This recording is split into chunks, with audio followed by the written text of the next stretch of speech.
This is the most awesome park for flying in, I must say.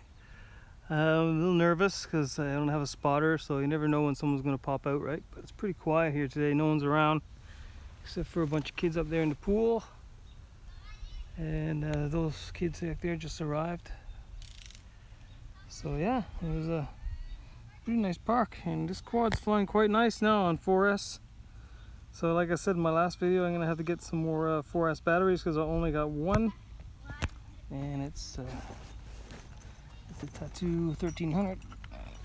This one right here is starting to get in hard shape too. So yeah, still warm from that flight. So yeah, pretty good little spot, I must say. It would just be nice to have some more friends here to spot. Alright, have a good one. See you next flight, guys. Cheers.